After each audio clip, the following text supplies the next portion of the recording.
Leading off our discussion tonight is Democratic Congressman Adam Smith of Washington. He is the top Democrat on the House Armed Services Committee. Thank you very much for joining us tonight. From your position on the committee, what do you make of the damage assessment of the bombing as of now? Well, several things. First of all, we don't really know because we have other ways of getting intel. We're gathering it, trying to figure out what might the Iranians be saying about it. We really don't know. We don't have eyes on the ground, and we can't be 100% sure. That's number one. Number two, I am quite confident that Donald Trump and Pete Hegseth would lie about it.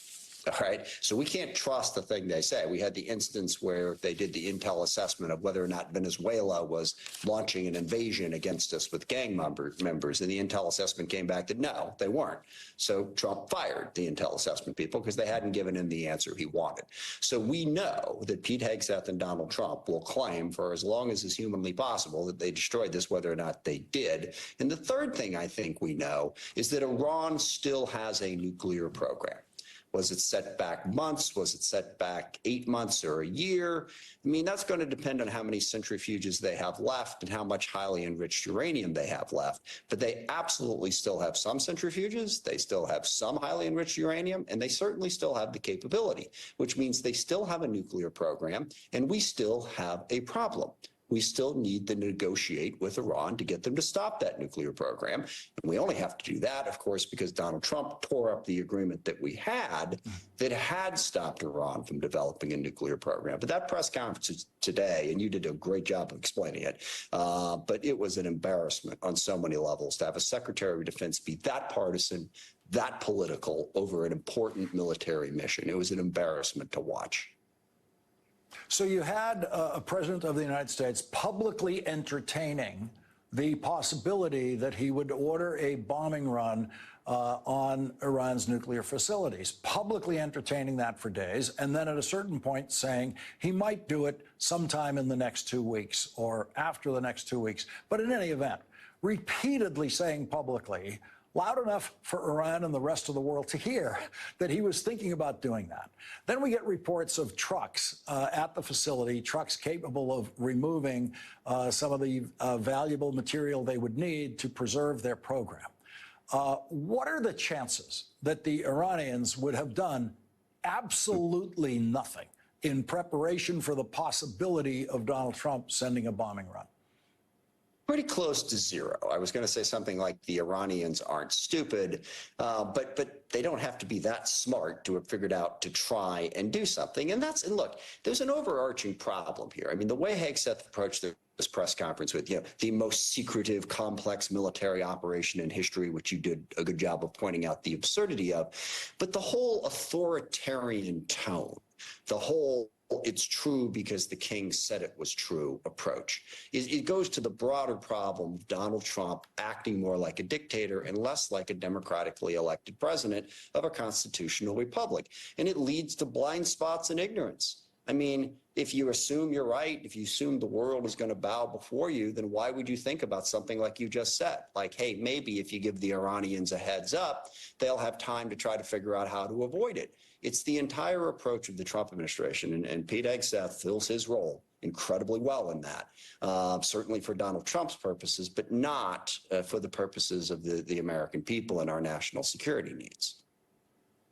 So Pete Hegseth tried to suggest that generals are not allowed to use absolutist language even when the evidence shows that an absolute, a total success occurred, that they're simply not allowed to say that that's somehow political language.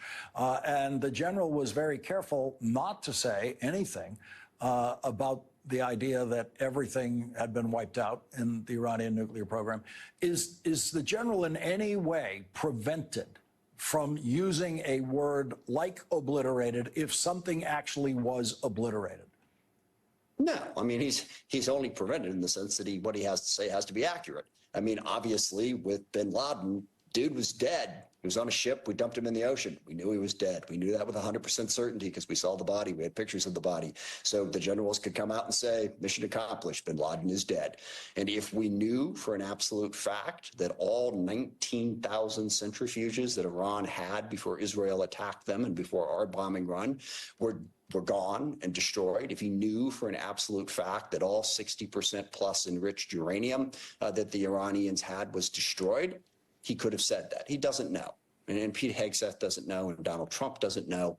But we can certainly look at the evidence of what Iran has done, of what the bombing campaigns could and could not accomplish, and conclude that it's highly unlikely that it was all destroyed. But certainly the president, Pete Hegseth, don't know that it was. If the general did know that it was, yeah, he can go ahead and speak the truth. Well, sorry. In normal circumstances, he can go ahead and speak the truth. Working for Donald Trump, you have to be careful about that. You have to make sure that whatever your truth is aligns with Donald Trump's factual views of the world. But in normal circumstances, no, there's nothing prohibiting a general from saying what he knows. The larger and totally unhinged point that Donald Trump made yesterday was that he believes that he has ended all hostilities between Iran and Israel, has permanently ended them. And as he put it, the war is over. He's pretending, you know, this is VE Day or VJ Day in World War II, and it is completely over. Yeah, well, the interesting thing is Iran and Israel exchanged missile fire twice last year, in April and in October. Both times, the Biden administration helped Israel defend itself, brought together a coalition of folks, and then worked with others to end the hostilities after that. So Donald Trump has basically done once what Joe Biden did twice last year. And that's fine. That's good. It's better that Israel and Iran aren't continuing to shoot missiles at each other right now. But the hostilities are not over because Iran, again, still has a nuclear weapons program. They still have missiles. They are still a threat to Israel. They still support proxies in the region. And that's going to be the really interesting part.